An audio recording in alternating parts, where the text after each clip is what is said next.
അപ്പോൾ പഹൽഗാം ആക്രമണത്തിന് പിന്നാലെ നടത്തിയ ഈ ഓപ്പറേഷൻ സിന്ദൂറിലാണ് കൃത്യമായ പ്രിസിഷൻ അറ്റാക്ക് ഇന്ത്യ നടത്തുകയും ചെയ്തത്. അതിലാണ് ഈ രീതിയിലുള്ള മസൂദ് അസറിൻ്റെയും ഒപ്പം തന്നെ ഹാഫിസ് സയ്യിദിൻ്റെ ഒക്കെയുള്ള ഭീകര കേന്ദ്രങ്ങൾ തകർക്കാൻ ഇന്ത്യക്ക് കഴിഞ്ഞതും അത് വളരെ വ്യക്തവുമാണ്. എന്താണ് ഇന്ത്യ അതിലൂടെ ഉദ്ദേശിക്കുന്നുള്ളത്? ചില അപ്ഡേറ്റുകൾ കൂടി ഇപ്പോൾ ലഭിക്കുന്നുണ്ട്. ഇപ്പോൾ complete black out has been enforced in Jammu എന്ന് പറയുന്ന ചില അപ്ഡേറ്റുകൾ ഇപ്പോൾ വരുന്നുണ്ട്. ഈ സമയത്തും അത്തരത്തിൽ അവിടെ ഒരു ബ്ലാക്ക് ഔട്ടാണ്, അതൊരു മുൻകരുതൽ ബ്ലാക്ക് ഔട്ട് എന്ന രീതിയിൽ ആണ് മനസ്സിലാക്കാൻ കഴിയുന്നത്. അവിടെ പാകിസ്ഥാൻ്റെ ഭാഗത്തു നിന്നും വീണ്ടും ഒരു ഷെല്ലാക്രമണം ഉണ്ടാവുകയാണെങ്കിൽ അത് ലക്ഷ്യം അത് മാറ്റാൻ വേണ്ടി, അല്ലെങ്കിൽ കൃത്യമായി ജനവാസ മേഖല ഏതാണ് എന്നൊക്കെ പാകിസ്ഥാൻ അറിയാതിരിക്കാൻ വേണ്ടിയാണ് അങ്ങനെ ഒരു കംപ്ലീറ്റ് ബ്ലാക്ക് ഔട്ടിലേക്ക് ഈ ഘട്ടത്തിൽ പോലും സൈന്യം കടന്നിരിക്കുന്നതെന്നാണ് മനസ്സിലാക്കാൻ കഴിയുന്നത്. അല്പസമയം മുൻപ്, സെക്കൻഡുകൾക്ക് മുൻപ് ANI വാർത്താ ഏജൻസി റിപ്പോർട്ട് പങ്കുവച്ചിരിക്കുകയാണ്. ആ രീതിയിൽ ജമ്മു ആൻഡ് കശ്മീരിൽ ഒരു കംപ്ലീറ്റ് ബ്ലാക്ക് ഔട്ട് അവിടെ പ്രഖ്യാപിച്ചിരിക്കുകയാണ് എന്ന് മനസ്സിലാക്കുന്നുണ്ട്.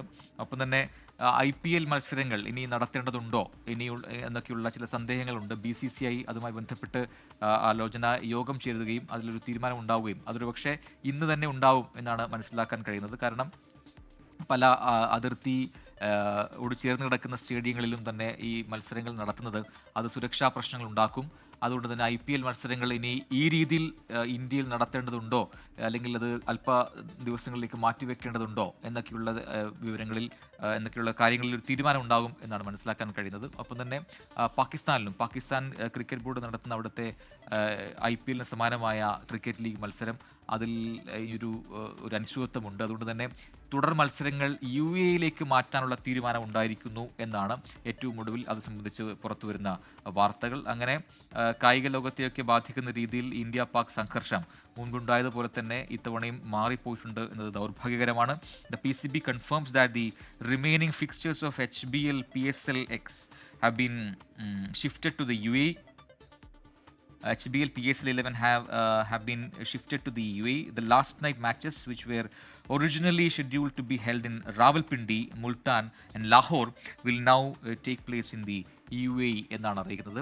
UAE ഏത് സ്റ്റേഡിയം ഒന്നും അറിയിച്ചിട്ടില്ല. എന്തായാലും ഇനി പാകിസ്ഥാനിൽ ലീഗ് മത്സരങ്ങളില്ല. PSL മത്സരങ്ങളെല്ലാം തന്നെ ഇനി UAE നടക്കുക എന്ന് വ്യക്തമാക്കിയിട്ടുണ്ട്. അതിന് പിന്നാലെ ഇനിയിപ്പോൾ അറിയേണ്ടത് IPL മത്സരങ്ങൾ ഇതുപോലെ എന്ത് തീരുമാനം ഉണ്ടാകും എന്നാണ്. ഇനി കേവലം കുറച്ച് മത്സരങ്ങൾ മാത്രമേ ബാക്കിയുള്ളൂ. അതിൽ BCCI എന്ത് നിലപാട്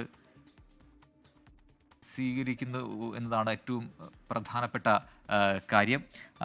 അതിൽ അല്പ സമയത്തിനകം അല്ലെങ്കിൽ ഇന്ന് തന്നെ കൃത്യമായ ഒരു തീരുമാനം BCCI അറിയിക്കും എന്നാണ് അറിയാൻ കഴിയുന്നത്. എന്തായാലും ചില പ്രധാനപ്പെട്ട വാർത്തകൾ കൂടി ഈ ഘട്ടത്തിൽ പുറത്തു വരുന്നു. അതിലൊന്ന്, ഈ രാജസ്ഥാൻ അടക്കമുള്ള പാകിസ്ഥാനുമായി അതിർത്തി പങ്കിടുന്ന സംസ്ഥാനങ്ങളിലൊക്കെ തന്നെ ഈ അതിർത്തിയോട് ചേർന്ന് ചില ആശങ്കകളും ഒക്കെ നിലനിൽക്കുന്നുണ്ട്. അതിൽ എന്ത് തീരുമാനം ഉണ്ടാകണം എന്ന് ആലോചിക്കാൻ വേണ്ടി അതാത് സംസ്ഥാനങ്ങളിലെ മുഖ്യമന്ത്രിമാർ ഒരു അവലോകന യോഗമൊക്കെ ചേർന്നിട്ടുണ്ട്. ഒരു ഹൈ ലെവൽ മീറ്റിംഗ് ആണ്, ഉന്നതതല യോഗമാണ് ചേർന്നത്. അവിടുത്തെ പ്രത്യേകിച്ചും രാജസ്ഥാനിലെ അത്തരത്തിൽ മുഖ്യമന്ത്രി ഒരു മീറ്റിംഗ് നേരത്തെ കൂടിയിരുന്നു. അതിൽ കൃത്യമായി സുരക്ഷ മുൻനിർത്തിക്കൊണ്ടുള്ള തീരുമാനങ്ങൾ ഒക്കെ എടുത്തിട്ടുണ്ട് എന്നാണ് മനസ്സിലാക്കാൻ കഴിയുന്നത്.